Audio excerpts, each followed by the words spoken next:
চাঁপাইনবাবগঞ্জে নিয়মিত বাড়ছে ডেঙ্গু রোগীর সংখ্যা।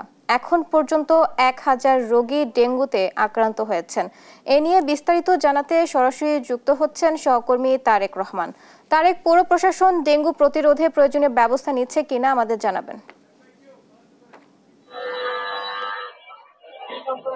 জি বুবলি, আমি এই মুহূর্তে আছি 250 শয্যা বিশিষ্ট চাঁপাইনবাবগঞ্জ জেলা হাসপাতালে।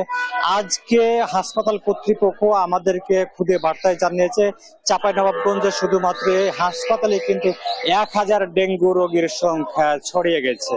অর্থাৎ চাঁপাইনবাবগঞ্জ পৌর এলাকা শুধুমাত্র কিছুদিন আগে চাঁপাইনবাবগঞ্জ পৌরসভাতে ডেঙ্গু আক্রান্ত রোগীদের সীমাবদ্ধতা থাকলেও এখন কিন্তু পুরো জেলাতে ছড়িয়ে পড়েছে ডেঙ্গু আক্রান্তের সংখ্যা। বিশেষ করে চাঁপাইনবাবগঞ্জ সদর, নাচল, গোমস্তাপুর, ভোলাহাট এসব এলাকাও কিন্তু ডেঙ্গুর প্রাদুর্ভাব দেখা দিয়েছে। বিশেষ করে যেসব এলাকা থেকে পৌর এলাকাগুলো আছে, নাচল, শিবগঞ্জ, রহানপুর এবং চাঁপাইনবাবগঞ্জ সদর, এসব এলাকাগুলোতে যেসব এলাকাতে ড্রেনেজ ব্যবস্থা আছে, এই ড্রেনেজ গুলোও কিন্তু এখন কিন্তু একেবারে নোংরা থাকায় এবং জলাবদ্ধতা লেগে থাকায় কিন্তু এডিস মশার জন্ম নিচ্ছেন এবং এডিস মশা থেকে কিন্তু মানুষজন ডেঙ্গু আক্রান্তর সংখ্যা দিন দিন বৃদ্ধি পাচ্ছে।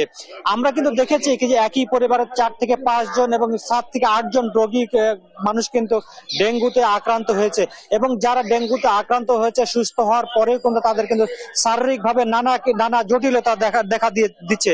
আমরা যদি আপনাকে একটু বলতে চাই কি, আজকে চাঁপাইনবাবগঞ্জ জেলা হাসপাতালে 61 জন ডেঙ্গু রোগী ভর্তি রয়েছে।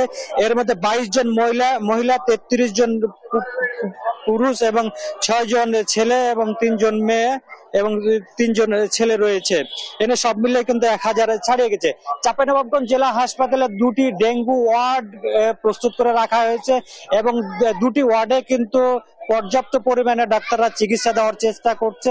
এক্ষেত্রে রোগীরা যে বিষয়টা অভিযোগ করেছেন যে চাঁপাইনবাবগঞ্জ হাসপাতাল থেকে যে পরিমাণ রোগীদেরকে ওষুধপত্র দেওয়া হয় সেটি কিন্তু একেবারে অপ্রতুল। অধিকাংশ ওষুধ কিন্তু তাদেরকে বাইরে থেকে কিনতে হচ্ছে।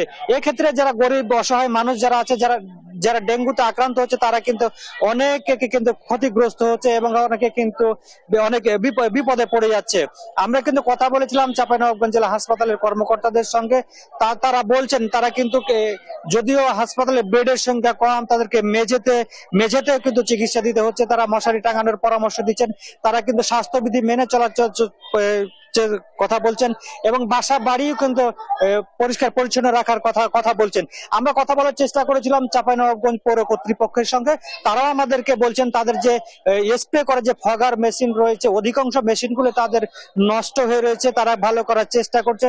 আর স্থানীয় যারা বাসিন্দা আছে, পৌর নাগরিক আছে, তারা বলছেন তাদের যে অভিভাবক নাই, অভিভাবকহীন পৌরসভাগুলোতে কিন্তু অস্বাস্থ্যকর পরিস্থিতি বিরাজ করছে। বিশেষ করে ড্রেনের ময়লা ঠিক মতো উঠানো হয় না।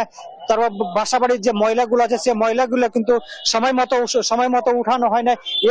এর ফলে কিন্তু দিন দিন কিন্তু এডিস মশা বৃদ্ধি পাচ্ছে এবং ডেঙ্গু রোগীর সংখ্যা কিন্তু বৃদ্ধি পাচ্ছে। এক্ষেত্রে চিকিৎসকরা বলছে যে সচেতন হওয়ার কিন্তু বিকল্প নয়। প্রত্যেককে নিজ নিজ জায়গা থেকে সচেতন হওয়ার পরামর্শ দিচ্ছেন চিকিৎসকরা। জি বুবলি, এই ছিল আমার কাছে চাঁপাইনবাবগঞ্জ জেলা হাসপাতাল থেকে ডেঙ্গু রোগের সর্বশেষ পরিস্থিতি।